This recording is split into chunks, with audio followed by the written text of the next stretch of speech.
अस्सलाम वालेकुम, welcome to the show immigration with Tariq. शो का फॉर्मेट आपको पता होगा। अगर आपका इमिग्रेशन का कोई भी मसला है, आप इस शो में कॉल कर सकते हैं और मैं पूरी कोशिश करूँगा कि मैं आपको ऐसी इन्फॉर्मेशन दूँ जो आपके लिए फ़ायदा मंद साबित हो। इससे पहले कि कॉल्स का मैं सिलसिला शुरू करूँ, एक ख़ास टाइप के रिफ्यूज़ल मैं बहुत ज़्यादा आजकल देख रहा हूँ, तो मैं उनके ऊपर थोड़ी सी रोशनी डालना चाह रहा था और होपफुली उससे कुछ लोगों को मदद भी मिल जाए। कि काफ़ी लोगों ने, बिकॉज ज़ारी बात है 31 या जो दिसंबर थी हमारी, जिसको हम रेलिवेंट डेट बोलते हैं, जिसमें हम एक तरीके से ईयू से बाहर आ गए, फ्री मूवमेंट से बाहर आ गए, और होम ऑफिस ने कहा कि जी 6 महीने हम और भी देते हैं आपको और आप इसके अंदर एप्लीकेशन डाल सकते हैं। काफ़ी लोगों ने एक्सटेंडेड फैमिली मेम्बर एप्लीकेशंस डाली और जिनकी अब हियरिंग्स आ रही हैं।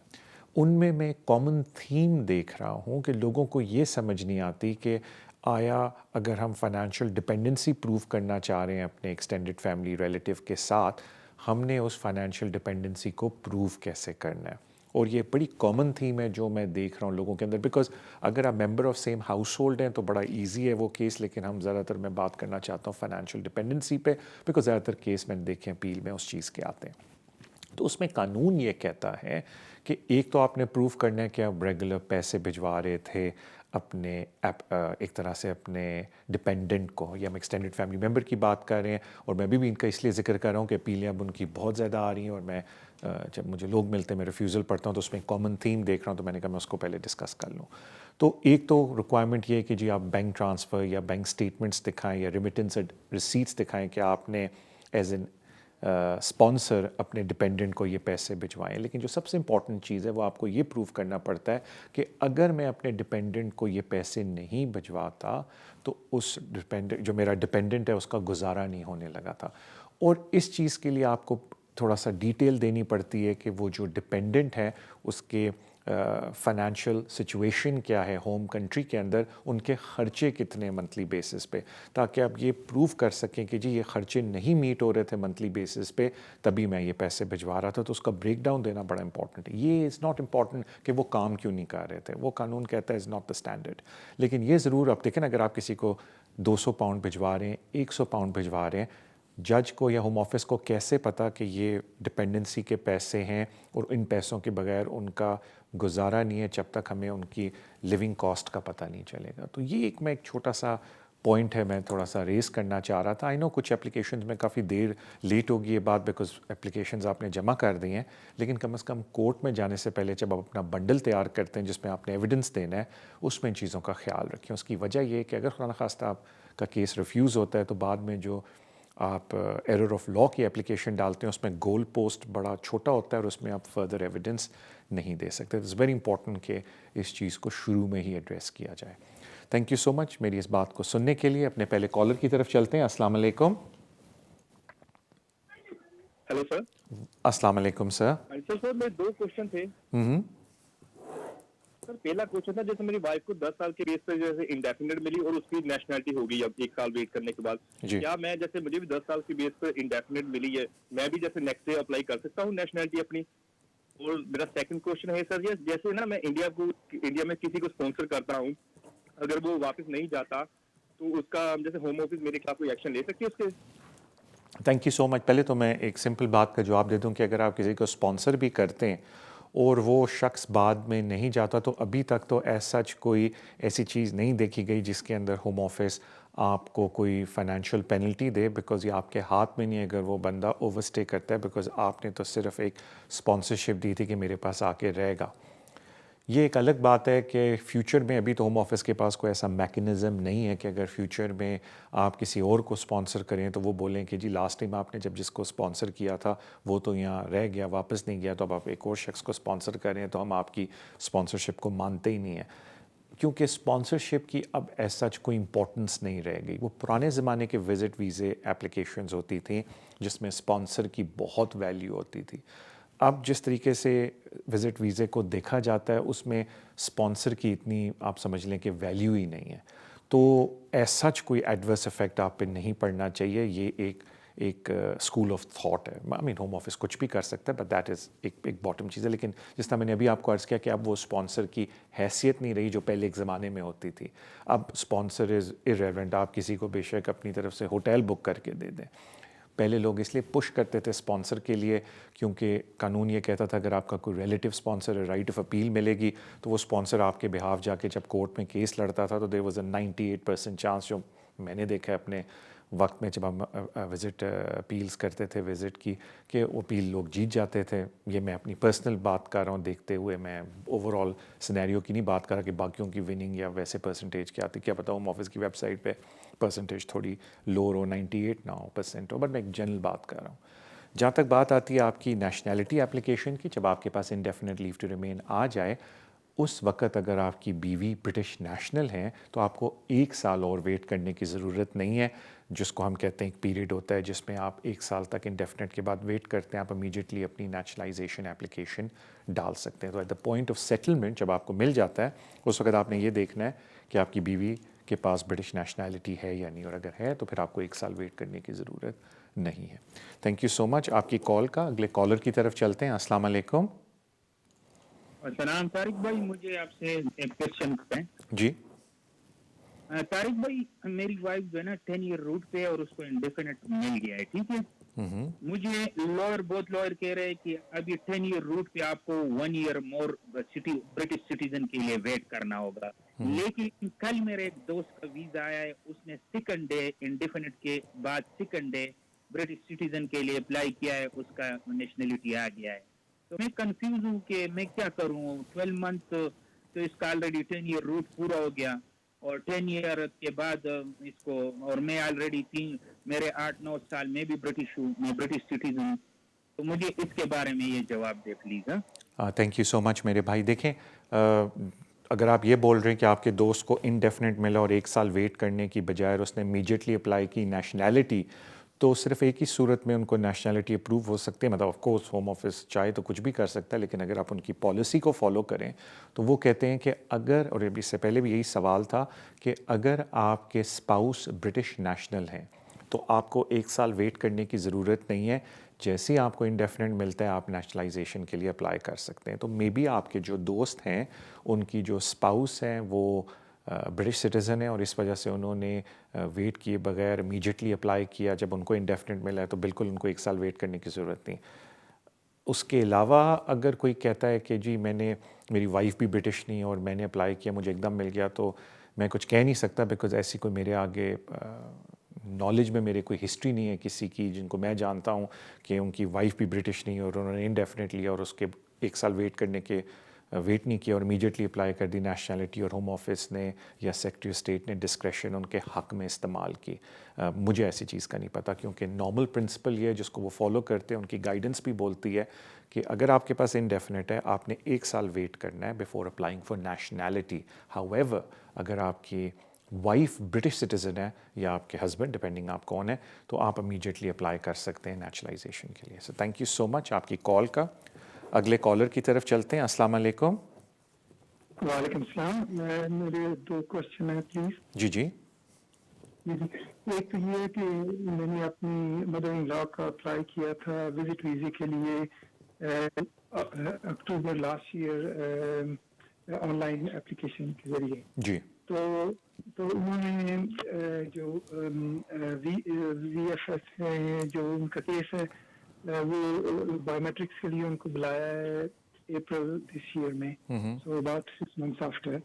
تو بایو میٹرکس لے کے تو ابھی تک کوئی رسپانس نہیں آیا. انہوں نے جو کیس فارورڈ کیا مجھے ای میل آئی ہے وہ جون کے I think 5th of June کی، یعنی کہ 1st week of June انہوں نے کیس فارورڈ کیا ہوم آفس کو ود بایو میٹرکس. تو ابھی تک کوئی ان کا رسپانس نہیں آیا نہ. تو کیا ابھی نہیں ہے کورونا کی وجہ سے زیادہ ٹائم لگ رہا ہے؟ کیا بات ہے وہ کوئی سمجھ نہیں لگ رہی. اوکے دیکھیں میں ہوم آفس کی آپ کو ایک بات پہلے فرینکلی بتاتا ہوں جو میں نے اپنے تجربے سے دیکھی ہے. کچھ کیس ورکر بہت اچھے ہوتے ہیں، آپ کا اس ٹیم کے پاس کیس جاتا ہے اور وہ لٹرلی 3 months میں جواب دے دیتے ہیں. اور کچھ ٹیمز ایسی ہیں، یہ نہیں کہ وہ لیزی ہیں، جسٹ ان کے پاس ورک لوڈ اتنا ہے کہ ٹائم بہت لگ جاتا ہے. ایسے سمپل ایگزامپل مجھے لوگ کہتے ہیں طارق بھائی ہم نے کسی اور کو جانتے ہیں, اس نے اپنی FLRFP اپلیکیشن ڈالی اور 2 مہینے میں ویزا آ گیا, ہمارے 6 مہینے لگ گئے, 7 مہینے لگ گئے, ابھی تک ویزا نہیں آیا.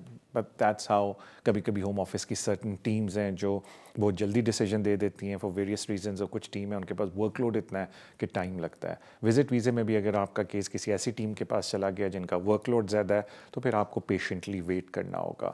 اگر آپ ہوم آفس کو پش کرنا چاہتے ہیں تو جو بیسٹ چیز ہے ہوم آفس کو پش کرنے کی وہ یہ ہے کہ آپ اپنے MP سے رابطہ کریں. اب تو اور بھی آسان ہو گیا MP سے رابطہ, بیکاز ان پرسن MPs مل نہیں رہے. ای میل پہ آپ نے ان سے رابطہ کرنا ہے, ساری ڈیٹیلز دینی ہے اور آپ نے ان کو بولنا ہے کہ پلیز اگر آپ ہوم آفس کو تھوڑا سا نج دے دیں کہ میری اپلیکیشن کو جلدی سے جواب دے دیں. یہ فرق یہ ہوتا ہے کہ جب MP نج کرتا ہے تو ہوم آفس کا ایک ڈپارٹمنٹ ہے جو MP لیزون ڈپارٹمنٹ ہے, میں کئی دفعہ بول چکا ہوں, وہ پھر ہوم آفس کی طرف سے جواب دیتا ہے. نارمل ان کا اسٹینڈرڈ جواب ہوتا ہے کہ کووڈ کی وجہ سے ہمارا ٹائم لگ رہا ہے, لیکن ایٹ لیسٹ آپ کی فائل میں تھوڑی سی ہلچل ہو جاتی ہے. لیکن جب بھی آپ ہوم آفس سے ڈیل کرتے ہیں, صبر کے علاوہ آپ کے پاس کوئی اور حل نہیں ہے. تھینک یو سو مچ آپ کی کال کا. اگلے کالر کی طرف چلتے ہیں. السلام علیکم. جی وعلیکم السلام طارق بھائی. جی جی میرا سوال ہے کہ جب یہ اپنا پرماننٹ سیٹل کے لیے اپلائی کرتے ہیں تو اس کا ٹائم کب سے شروع ہوتا ہے؟ مثلا جب وہ آپ کا سیٹلمنٹ کا وہ اپلیکیشن ایکسیپٹ کر لیتے ہیں اور جب سے ہم نے ڈالا ہوا ہوتا ہے تب سے شروع ہوتا ہے کہ جب وہ ان کا مثلا ڈسیزن کرتے ہیں تب سے شروع ہوتا ہے؟ پھر 1 سال کے بعد جو نیشنلٹی کے لیے اپلائی کرتے ہیں تو وہ بھی اگر مثلا ایک بندے کو 5 سال ہو گئے, اس نے 5.5 سال کے بعد اپلیکیشن ڈالی ہے تو وہ کرائٹیریا کیا ہوگا؟ 5 سال سے شروع کرتے ہیں یا 5.5 سال سے شروع کرتے ہیں؟ ٹھیک. اور یہ جو مثلا فائنل کرتے ہیں وہ کارڈ دیتے ہیں جو اپنا کیا نام ہے اس کا سیٹلمنٹ کا, وہ پرماننٹ کا سیٹلمنٹ کا, یا وہی جو آن لائن جو اپلیکیشن ڈالتے ہیں اسی میں جواب دے دیتے ہیں؟ پلیز یہ ذرا بتا دیں. جس طریقے سے آپ ذکر کریں مجھے لگتا یہ ہے کہ آپ EU سیٹلمنٹ اسکیم کی بات کر رہے ہیں. تو دیکھیں ایک بات تو یہ جہاں تک ٹائم پیریڈ کی بات ہے وہ شروع ہوتا ہے جب آپ کو وہ سرٹیفائی کر لیں کہ ہم نے آپ کو, یا ڈیسیجن دے دیں کہ ہم نے آپ کو مان لیا ہے انڈیفینٹ لیو کے اوپر. بیکاز ظاہری بات ہے جب آپ اپلیکیشن ڈالتے ہیں تو اپلیکیشن اس بات کی ڈال رہے ہیں کہ جی میرا اسٹیٹس انڈیفینٹ کا میں کوالیفائی کرتا ہوں, مجھے آپ ڈیسیجن دیں. اسٹیٹس آپ کو ملتا ہے جب وہ ڈیسیجن دیتے ہیں. تو اگر کسی شخص نے, ایگزامپل دیتا ہوں, 5 سال پورے ہوتے ہی اپنی اپلیکیشن ڈالی ہے لیکن ہوم آفس ڈیسیجن دینے میں 1 سال لگا لیتا ہے تو وہ یہ کاؤنٹ نہیں کر سکتا, اور 1 سال بعد ڈیسیجن دیتا ہے تو وہ یہ نہیں کہہ سکتا یہ سارا میرا پیریڈ کاؤنٹ کریں انڈیفینٹ کے اندر, بیکاز ڈیسیجن انہوں نے اس ڈیٹ کو دیا ہے کہ اب ہم مانتے ہیں کہ آپ کے پاس انڈیفینٹ ہے. تو وہ جو آپ ٹائم پیریڈ کیلکولیٹ کرتے ہیں آیا 1 ایئر کا یا اس بات کا کہ جی اگر میری اسپاؤس جو بھی ہے, میرا پارٹنر برٹش ہے تو میں امیجیٹلی اپلائی کر سکتا ہوں, وہ آپ پیریڈ کاؤنٹ کرتے ہیں جب آپ کا انڈیفینٹ لگ جاتا ہے. اور جہاں تک بات آتی ہے کارڈ کی, اگر آپ EU سیٹلمنٹ اسکیم کے تھرو لے رہے ہیں تو دیکھنے میں آیا کہ آلدو وہ اپنے لیٹر پہ لکھتے ہیں کہ ہم آپ کو EU سیٹلمنٹ کارڈ بھیجیں گے, لیکن وہ نہیں بھیج رہے, وہ صرف ویریفائی کر رہے ہیں یہ جو آپ کو لیٹر آتا ہے. تو میں تقریباً ہر شخص سے یا جو بھی میں جن کو جانتا ہوں میں ان کو یہ ریکویسٹ کرتا ہوں کہ اگر آپ کے پاس پری سیٹل اسٹیٹس کا انڈیفینٹ لیو ٹو ریمین آیا ہے, اکنالجمنٹ یا باقی چیز آئی ہیں اور کارڈ بعد میں نہیں آیا ہے, تو پلیز الگ سے اپلیکیشن ڈال کے کارڈ ضرور لے لیں. بیکاز اگر آپ اپنے ہوم کنٹری یا یورپ سے باہر کہیں ٹریول کرتے ہیں, اٹس امپورٹنٹ. امریکہ پھر بھی ٹھیک ہے, لیکن اگر آپ انڈیا, پاکستان, بنگلہ دیش اور ان کنٹریز کی طرف ٹریول کرنے کی کوشش کرتے ہیں تو بہتر ہے آپ کارڈ لے کے جائیں. تھینک یو سو مچ آپ کی کال کا. اگلے کالر کی طرف چلتے ہیں. السلام علیکم. جی وعلیکم السلام. جی سر. جی سر جی میرا ایک کوشچن ہے کہ وہ یہ کہ سانو بچوں کے بحاف سے 7 ایئر بیس سے 3 سال کا ویزا ملیا سی 2012 میں. جی. اس بعد ساری ایکسٹینشن سی 15 انچ, وہ بھی سانو 3 سال کا ملا, اس بعد انڈیفینٹ لگ گئی سی. جی. سو اسی 10 سال سارے پورے ہونے 2022 جی نیشنلٹی واسطے. تو وہ اسی جس طرح 10 ڈیز پورے ہو جان 10 ایئر پورے ہو جان اسی نیشنلٹی اپلائی کر سکتے ہیں, سانوں بھی ویٹ کرنا پینا. پلس میری ایک بیٹی ہے انہیں گریجویشن کر لی ہے, انہوں لائسنس کا UK تے انگلش ٹیسٹ کرنا پینا, تے نال نیشنلٹی دی فیس پلیز دس دیو. Thank you. Thank you so much آپ کی کال کا. مجھے بتایا جا رہا ہے کہ ابھی ہمارا بریک کا ٹائم ہوا ہے. Let's go on a break. Break پہ واپس آ کے سب سے پہلے میں آپ کے سوال کا جواب دوں گا اور اس کے بعد ویل ٹیک سم مور کالس ان شاء اللہ تعالیٰ. See you after the break.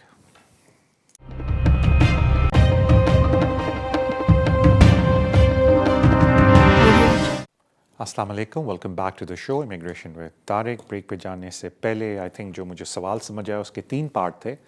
पहला ये कि जो अगर हमें इनडेफिनिट मिलता है तो क्या हमें भी 1 साल वेट करना है बिफोर अप्लाइंग नेशनैलिटी। देखें जी, जिन भी लोगों को इनडेफिनिट मिलता है वो नेशनैलिटी अप्लाई करने से पहले 2 उनको मेन प्रिंसिपल देखने होते हैं। अगर उनको इनडेफिनिट मिले और उनके जो पार्टनर्स हैं वो ब्रिटिश हैं तो वो इमीडिएटली नेशनैलिटी के लिए अप्लाई कर सकते हैं, सब्जेक्ट टू कि वो बाकी सारी रिक्वायरमेंट को मीट करते हैं, जिसमें आ जाता है residence requirement and good character requirement. और अगर उनके ब्रिटिश सिटीज़न पार्टनर नहीं हैं तो उनको 1 साल इनडेफिनिट के बाद वेट करना पड़ता है और उसके बाद वो एलिजिबल होते हैं नेशनैलिटी के लिए एप्लीकेशन डालने के लिए।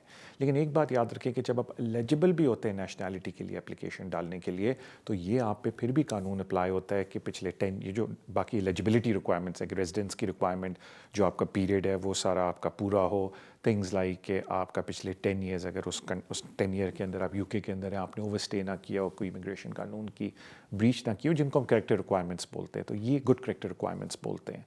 तो मेरा कहने का मतलब है कि सिर्फ पीरियड इज़ नॉट इनफ, बाकी चीज़ें भी हैं जो आपको देखनी चाहिए।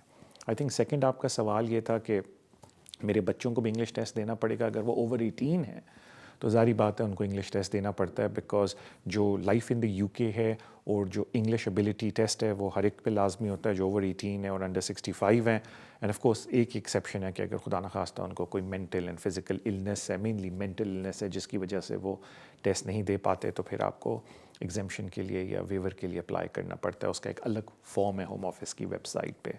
आई थिंक आपका आखिरी पहलू था सवाल का कि कॉस्ट कितनी है नेचुरलाइजेशन एप्लीकेशन की। मुझे कोट ना कीजिएगा, मुझे एग्जैक्ट फिगर याद नहीं, बट 1330, 40 या 50 पाउंड है, about that range. So thank you so much आपकी कॉल का। अगले कॉलर की तरफ चलते हैं। अस्सलाम वालेकुम जी। वालेकुम सलाम जी, तारिक साहब की हाल है? मैं बिल्कुल खैरियत से, thank you so much for asking. हाँ जी, मैं सर जी मेरा नाम है मोहम्मद अफजल जी। मैं चल भी डिसेबल हाँ तो मैंटल भी मैं सीरियस मैंटल हेल्थ प्रॉब्लम है, सुसाइड जी। मेरा क्वेश्चन ये सीगा कि मेरा सालम केस सीगा, मैं पहला 2018 में अप्लाई किया तो फिर मेरा मेन इंटरव्यू होया, रिफ्यूज होया, फिर अपील मिली, फिर अपील दे विच गए जी। 2019 फिर वो भी रिफ्यूज होया, फिर अपर ट्रिब्यूनल गए, फिर उस तो बाद हुण मैं लास्ट ईयर फर्दर सबमिशन पाया सी 2020 ਦੇ ਵਿੱਚ जी। With the new evidence from mental health team GP सारे जी। ਉਹ ਫਿਰ ਮੇਰਾ ਹੁਣ ਡਿਸੀਜਨ ਆਇਆ ਸੀਗਾ ਲਾਸਟ ਮੰਥ ਤੇ ਉਹਨਾਂ ਨੇ ਫੇਰ ਰਿਫਿਊਜ਼ ਕਰ ਦਿੱਤਾ ਫਰਦਰ ਤੇ ਲਿਵਰਪੂਲ जी। ਹੁਣ ਉਹਨਾਂ ਨੇ ਕੋਈ ਰਾਈਟ ਆਫ ਅਪੀਲ ਦਿੱਤਾ ਕੰਟਰੀ ਯੂਕੇ ਤੇ ਉਹ ਮੈਂ ਹੁਣ ਲੀਗਲ ਏਡ ਦਾ ਸੋਲਿਸਿਟਰ ਲਿਆ ਵਾ ਤੇ ਉਹਨਾਂ ਨੇ ਪਾਈ ਆ ਤੇ ਪੁੱਛਣਾ ਇਹ ਸੀ ਕਿ ਉਹਨਾਂ ਨੇ ਹੁਣ ਉਹ ਜਿਹੜੇ ਮੇਰੇ ਡਾਕੂਮੈਂਟ ਪਹਿਲੇ ਜੀਪੀ ਨੇ ਵੀ ਕੀਤਾ ਕਿ ਮੈਂ ਮੇਰਾ ਜਿਹੜਾ ਰਾਈਟ ਸਾਈਡ ਸਾਰੀ ਵੀਕਨੈਸ ਹੈ, ਨਮਨੈਸ ਆ जी। ਮੇਰਾ ਬਾਜੂ 2 ਜਗ੍ਹਾ ਤੋਂ ਟੁੱਟਿਆ ਤੇ ਮੇਰੇ ਚੈਸਟ ਤੇ ਵੀ ਫ੍ਰੈਕਚਰ ਆ, ਇੰਜਰੀ ਆ ਤੇ ਨਾਲ ਮੈਨੂੰ ਸੁਸਾਈਡ ਵਾਲਾ ਸੀਰੀਅਸ ਮੈਂਟਲ ਹੈਲਥ ਪ੍ਰੋਬਲਮ ਬੜੇ ਲੌਂਗ ਟਾਈਮ ਤੋਂ ਮੈਂ ਇੱਥੇ ਰਜਿਸਟਰਡ ਹਾਂ ਮੈਂਟਲ ਕ੍ਰਾਈਸਿਸ ਟੀਮ ਦੇ ਅੰਦਰ जी। ਤੇ ਹੈ ਵੀ ਅਲਾਉਨ ਇਸ ਕੰਟਰੀ ਮੇਰਾ ਕੋਈ ਨਹੀਂ, ਮੇਰੇ ਭੈਣਾਂ ਸੀਗੀਆਂ ਉਹਨਾਂ ਨੇ ਮੈਨੂੰ ਛੱਡ ਦਿੱਤਾ ਸੀ, ਮੇਰੇ ਸੈਟਲ ਨੂੰ ਪਤਾ ਕਿ ਜਦੋਂ ਮੈਨੂੰ ਮੈਂਟਲ ਹੈਲਥ ਪ੍ਰੋਬਲਮ ਹੋਈ जी। जी। ਤੇ ਹੁਣ ਮੈਨੂੰ ਉਹਨਾਂ ਨੇ ਅਕੋਮੋਡੇਸ਼ਨ ਦਿੱਤੀ, ਹੋਮ ਆਫਿਸ ਨੇ ਸਾਰਾ ਕੁਝ ਦਿੱਤੇ ਤੇ ਲੀਗਲ ਏਡ ਦਾ ਸੋਲਿਸਿਟਰ ਆ ਤੇ ਉਹਨਾਂ ਨੇ ਹੁਣ ਮੈਨੂੰ ਕਿਹਾ ਸੀਗਾ ਕਿ ਅਸੀਂ ਕੰਟਰੀ ਐਕਸਪਰਟ ਕੋਲ ਰਿਪੋਰਟ ਬਣਾਵਾਂਗੇ, ਸ਼ਾਇਦ ਪ੍ਰਾਈਵੇਟ ਜਿਹੜਾ ਅਸੀਂ ਉਹ ਲੀਗਲ ਏਡ ਕੋ ਤੁਹਾਡੀ ਹੈਲਪ ਕਰ ਦਾਂਗੇ ਪੇ ਕਰਵਾ ਕੇ ਤੇ जी। ਉਹ ਹੋਮ ਆਫਿਸ ਨਹੀਂ ਮੰਨ ਰਹੇ ਨਾ, ਮੇਰੇ ਜੀਪੀ ਦੇ ਵੀ ਲੈਟਰ ਮੈਂਟਲ ਹੈਲਥ ਟੀਮ ਦੇ ਵੀ। ਮੈਂ ਹੁਣ ਇਹ ਪੁੱਛਣਾ ਸੀ ਕਿ ਮੇਰਾ ਹੁਣ ਅਪੀਲ ਦਾ ਰਾਈਟ ਮੈਂ ਗਿਆ ਤੇ ਮੇਰਾ ਇੱਥੇ ਕੀ ਮੈਰਿਟ ਆ ਜਾਂ ਮੇਰਾ ਹੋ ਸਕਦਾ ਕਿ नहीं?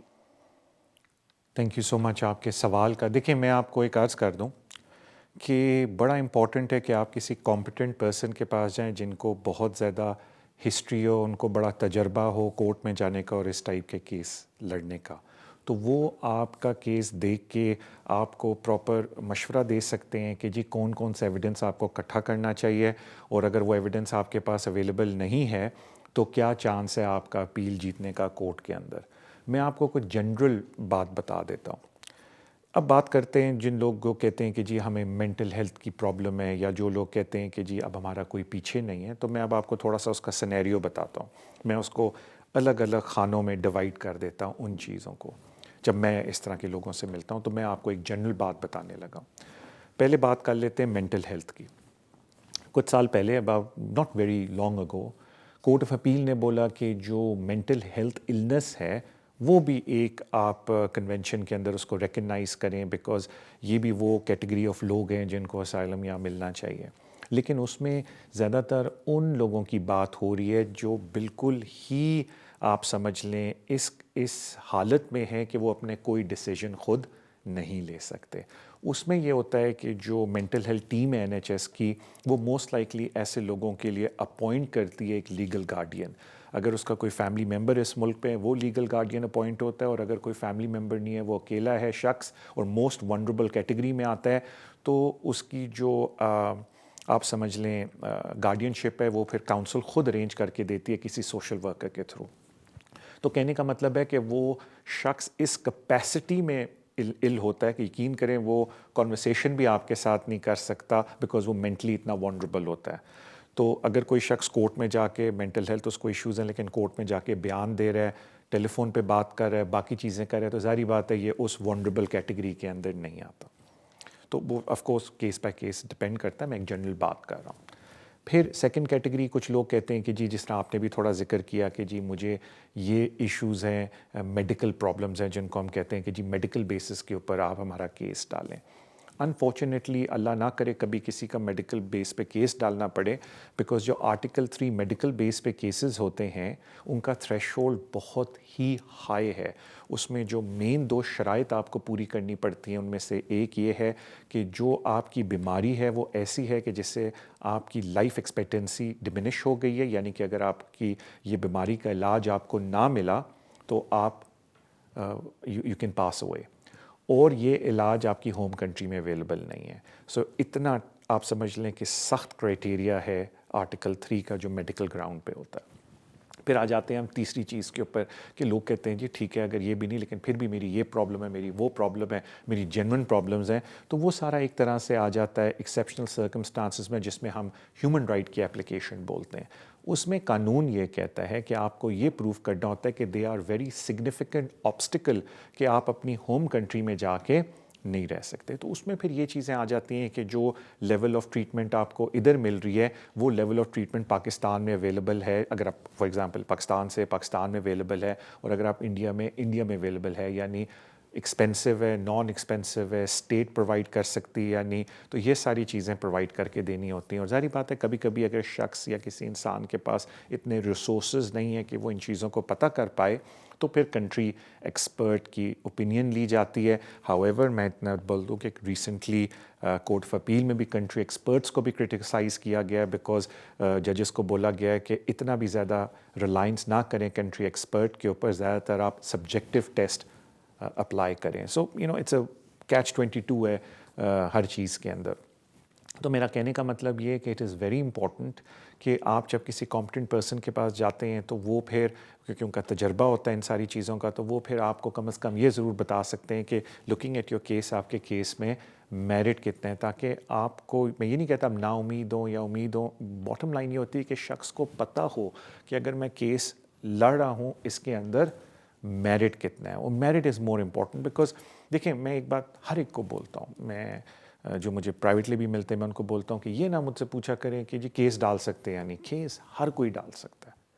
آپ چاہیں تو جہاز سے اتر کے اگلے دن نیشنلٹی کی اپلیکیشن ڈالتے ہیں، بیکاز قانون میں اتنی گنجائش ہے. سوال یہ آتا ہے کہ کیا آپ کو ویزا ملے گا یا نہیں ملے گا اگر میں یہ اپلیکیشن ڈالتا ہوں. تو وہ جو میرٹ والی چیز ہے نا، وہ ایکسپیرینس سے آتی ہے. تو وہ جب آپ کسی کمپٹنٹ شخص کے پاس جائیں گے تو چلیں آپ وہ بے شک آپ کا کیس لڑے گا بھی، لیکن وہ آپ کو آنیسٹلی یہ بتا دے گا یا بتا دیں گی کہ جی یہ چانسز ہیں ہمارے جیتنے کے، بیکاز آپ بار یا تھریش ہولڈ کو میٹ نہیں کر پا رہے جو ہوم آفس کی ہے. تو میرے خیال سے میں یہ نہیں کہہ رہا کہ آپ کے کیوں بار بار ریفیوز ہو رہے ہیں، لیکن دیکھیں ریفیوز اسی وجہ سے ہو رہے ہیں نا کہ اس بار کو آپ میٹ نہیں کر پا رہے. تو اگر آپ کسی کمپٹنٹ پرسن کے پاس جائیں گے وہ آپ کو بتا سکتے ہیں کہ جی اس بار کو آپ کبھی بھی میٹ نہیں کریں گے، بیکاز جو آپ کے حالات ہیں وہ امیگریشن کے بار کو میٹ نہیں کرتے. بیکاز ایک چیز میں آپ کو بتا دوں، اور میں خود بہت یہ فیل کرتا ہوں لوگوں کے ساتھ کہ ان کے ڈیسپریٹ ہوتے ہیں اور جینونلی ان کی ریزنز ہوتے ہیں. وہ جب بات کر رہے ہوتے ہیں کہتے ہیں جی بٹ یہ جینون بات ہے، اور میں یہ نہیں کہتا کہ یہ جینون بات نہیں ہے، لیکن اس ملک میں قانون کو پاس کرنے کے لیے ایک معیار بنایا گیا ہے جس کو آپ کو میٹ کرنا پڑتا ہے. اگر آپ کی سچویشن اس معیار کو میٹ نہیں کرے گی تو جتنا مرضی آپ سمجھیں کہ کمپیلنگ سچویشن ہے، باٹم لائن یہ ہے کہ وہ पार नहीं करेगी आपको इमिग्रेशन स्टेटस के ऊपर बिकॉज वो मेयार पे नहीं उतर रही. तो this is how immigration case law work. और ये जो मेयार है ये ऊपर नीचे होता रहता है depending on case law, because आज ये मेयार है कल और चेंज हो जाता है बिकॉज कोई नया केस लॉ आ जाता है, वो कह देता है जी ये कर दो वो कर दो. तो ये जो मेयार वाली लाइन है ये ऊपर नीचे होती रहती है. लेकिन इस वक्त क्या लाइन है उसका थोड़ा सा मैंने आपको ब्रीफ जायज़ा दे दिया है. Wish you all the best sir. अगले कॉलर की तरफ जाते हैं. अस्सलाम वालेकुम. वालेकुम अस्सलाम भाई. भाई असल में मेरा दोस्त था, वो बेचारा दोबारा काम पे चला गया, but I will try to explain. जी जी जी जी. इसका क्यूरी था कि उसको ईयू रूट से 5 साल के बाद अभी वो इंडेफिनिट उसका हो गया हुआ जी और उसका अभी वो स्टिल ईयू स्पाउस के साथ ही है, सेपरेशन हुई हुई है. ठीक है. अब वो पाकिस्तान में उसकी फैमिली है और बच्चा है, उनको यहाँ पे बुलाना चाहता है. जी तो इसका क्या रूट होता है, थोड़ा सा गाइड कर दें प्रोसेस. ठीक है. और ये जो इनकी ठीक है, और ये जो इनकी ईयू स्पाउस हैं, ये स्पाउस है ना भी ईयू वाली. जी okay, thank you so much.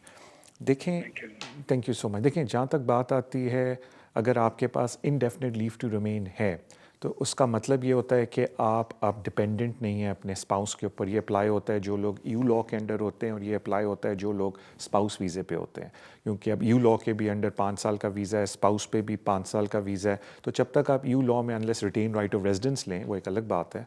आप जब तक अपने डिपेंडेंट होते हैं स्पॉन्सर के ऊपर, अगर आपकी रिलेशनशिप ब्रेक हो जाए तो फिर स्वाई डोमेस्टिक वायलेंस के एंड यू के under retained right of residence के आपके पास अनलेस बच्चा हो आपकी रिलेशनशिप में बहुत कम रस्ते रह जाते हैं. तो वो एक प्रॉब्लम होता है डिपेंडेंसी के अंदर. लेकिन अगर आपको एक दफ़ा इनडेफिनेट लीव टू रिमेन मिल जाए तो फिर आप उस डिपेंडेंसी से बाहर आ जाते हैं. अल्लाह ना करे कि कभी भी आपकी रिलेशनशिप ब्रेक डाउन हो, लेकिन होता है कभी कभी लोग फ्रस्ट्रेशन के अंदर एक रिलेशनशिप में होते हैं और जब वो उस जंजीर से बाहर निकलते हैं तो थोड़ा सा उनको ब्रीदिंग स्पेस मिलती है इंडेफिनेट के बाद, और रिलेशनशिप्स कभी कभी ब्रेक डाउन हो जाती हैं.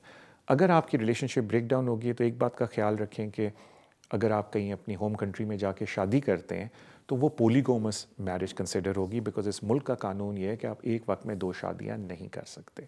तो फिर जब तक आपकी डिवोर्स नहीं होगी आप अपनी दूसरी शादी नहीं कर सकते. और बेहतर ये है कि जो लोग करते हैं कि जी चले डिवोर्स हासिल करते हैं और फिर जाके वो शादी करते हैं, क्योंकि अगर आपकी शादी जो होम कंट्री में उसकी डेट आपकी डिवोर्स से पहले है तो फिर ज़ाहिर बात है इश्यूज़ हैं, बिकॉज उस मैरिज को पोलीगोमस मैरिज कंसिडर किया जाएगा. अब अगर रिलेशनशिप से आपका बच्चा हो गया that is not a problem as long as आप होम ऑफिस को बोलें कि जी ये बच्चा मेरा रिलेशनशिप से हुआ था लेकिन मेरी शादी बाद में है. एंड ऑफ कोर्स वो फैक्चुअल इन्फॉर्मेशन भी वही होनी चाहिए. लेकिन इट इज़ वेरी इंपॉर्टेंट कि अगर आपका कोई बच्चा हुआ है आउट ऑफ वेडलॉक तो फिर आप साथ DDC की अपनी रिपोर्ट भी लगाएं पेरेंटल वाली, क्योंकि वो कंफर्म कर लें कि बच्चा आपका ही है. तो that is also very important. लेकिन जो की बात है वो ये है कि अगर आपका इंडेफिनेट हो जाता है और आप फिर डिवोर्स लेते हैं तो फिर आप डिपेंडेंट नहीं हैं अपने EU स्पाउस के ऊपर. लेकिन एक बात का ख्याल रखें कि प्लीज़ कभी भी पोलीगोमस रिलेशनशिप के अंदर ना जाएं, बिकॉज अगर आप पोलीगोमस रिलेशनशिप पे जाएंगे मैरिज के साथ तो बाद में आप जब अप्लाई करेंगे अपने स्पाउस वीज़े के लिए उसमें बहुत सारी प्रॉब्लम्स होंगी आपको. थैंक यू सो मच आपकी कॉल का. अगले कॉलर की तरफ चलते हैं. अस्सलाम वालेकुम. अस्सलाम वालेकुम. वालेकुम अस्सलाम. जी, एक क्वेश्चन मैं अपने दोस्त के लिए पूछ रहा था कि वो पाकिस्तान से आया था शादी करके जी. तो उसे 2.5 साल का वीजा वहाँ से मिला था जी. तो फिर उसने यहाँ से भी एक्सटेंड हुआ उसका नेक्स्ट 2.5 साल का. जी. तो अभी उसका जो सा फैमिली में प्रॉब्लम चाह रहा है तो उसकी वाइफ कह रही है कि मैं नेक्स्ट आपको एक्सटेंड नहीं कराऊंगी. आई थिंक उसने भी इंडेफिनेट अप्लाई करना था. जी.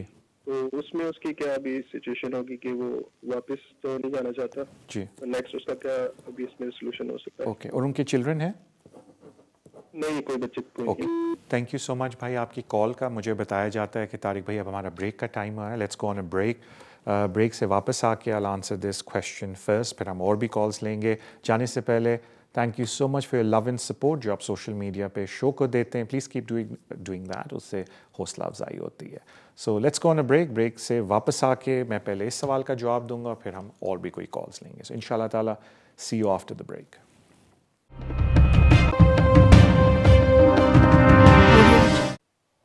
अस्सलाम वालेकुम, welcome back to the show. Break पे जाने से पहले call I and I think अच्छा सवाल था उनका, बिकॉज काफ़ी लोगों को ये प्रॉब्लम होती है, क्योंकि ये मैं लड़के लड़कियों दोनों के लिए बोल रहा हूँ, क्योंकि काफ़ी लोग मैरिज करके जब इधर आते हैं, ये मैं अब बात कर रहा हूँ इमिग्रेशन रूल की, ईयू की बात नहीं कर रहा, क्योंकि अब ईयू के अंदर एक है रास्ता बाहर निकलने का, लेकिन हम इमिग्रेशन रूल की बात कर रहे हैं।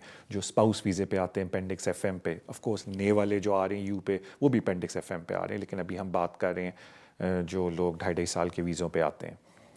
अनफॉर्चुनेटली ये 2.5 साल का मतलब ये है कि आप डिपेंडेंट हैं अपने स्पॉन्सर पे, और सेटलमेंट के लिए भी आप डिपेंडेंट हैं अपने स्पॉन्सर पे।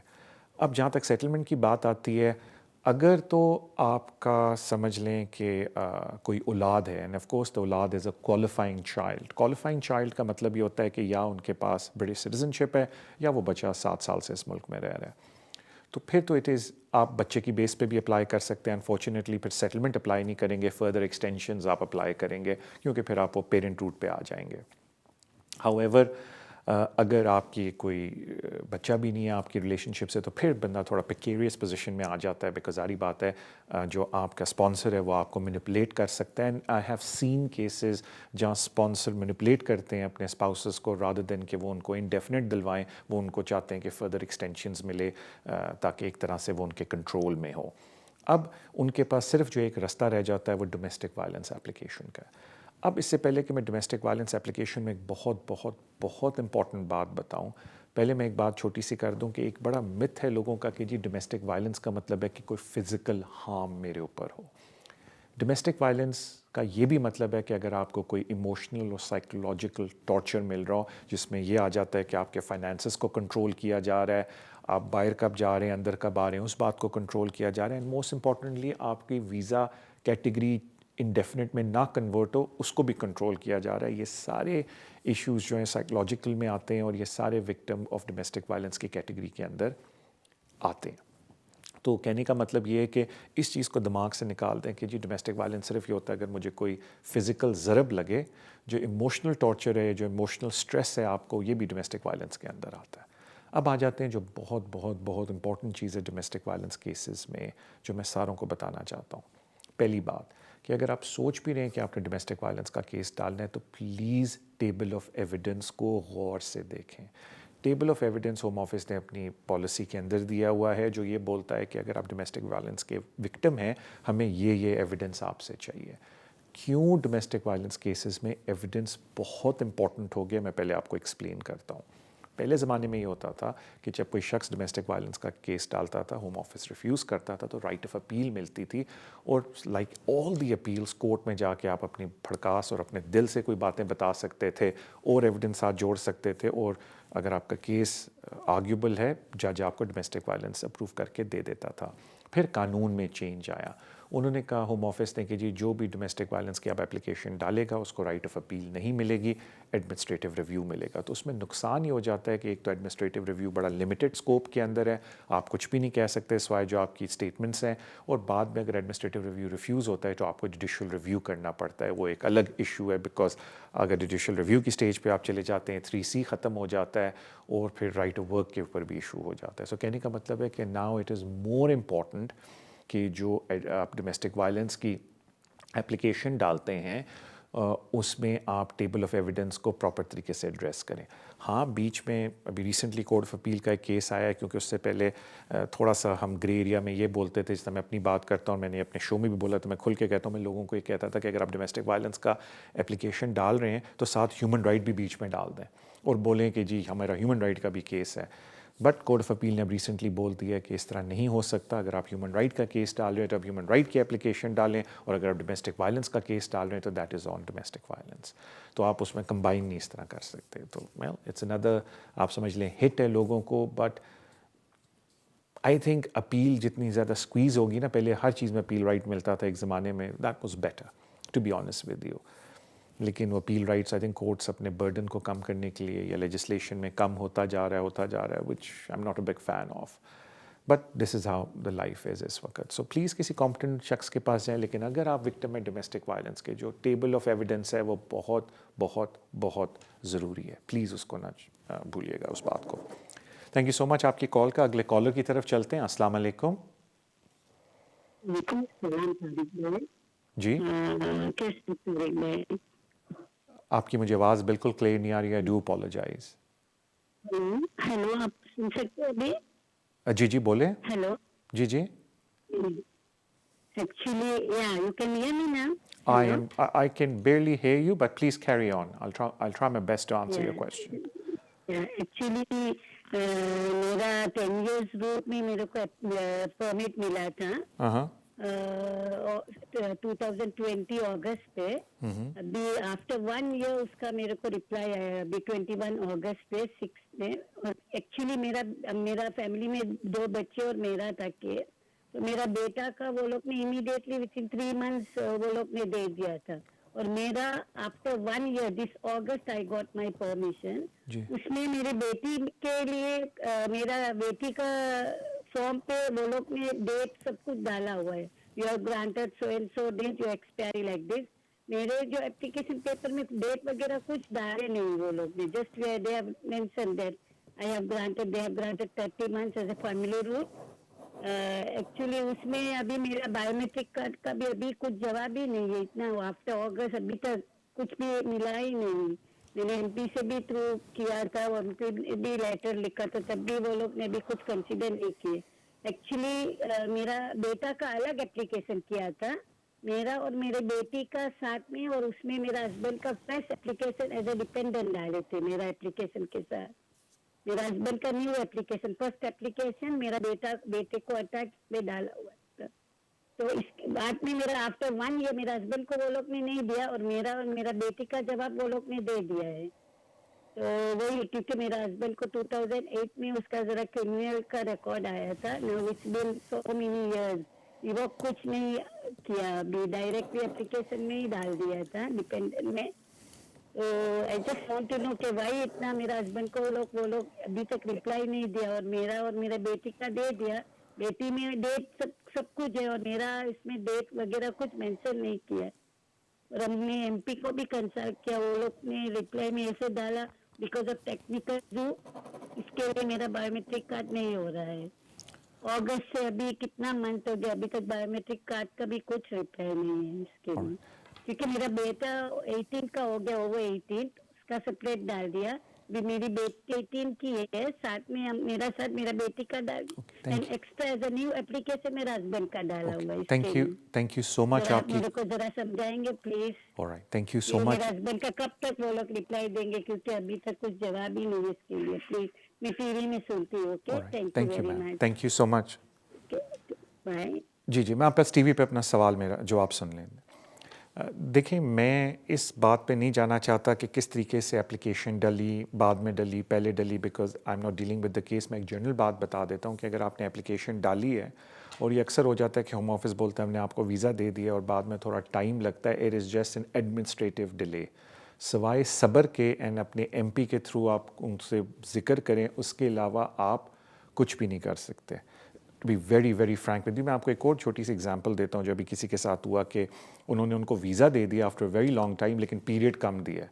अब उस पीरियड को चैलेंज करने के लिए उनको एडमिनिस्ट्रेटिव रिव्यू डालना पड़ रहा है, मीनिंग 80 पाउंड की फ़ीस देनी पड़ रही है। वो यही कह रहे हैं कि जी ये कैसे हो गया कि हमने इतनी मुश्किल से तो वीज़ा लिया और उन्होंने हमें पीरियड भी करेक्ट नहीं दिया। लेकिन अगर हम उनको करेक्ट करने की कोशिश करते हैं तो होम ऑफिस की पॉलिसी ये कहती है कि अगर आपको लेंथ ऑफ पीरियड गलत मिल गया है तो उसको ठीक करने का एक ही तरीका है कि आपको एडमिनिस्ट्रेटिव रिव्यू की एप्लीकेशन डालनी है, जिसकी फ़ीस 80 पाउंड्स है।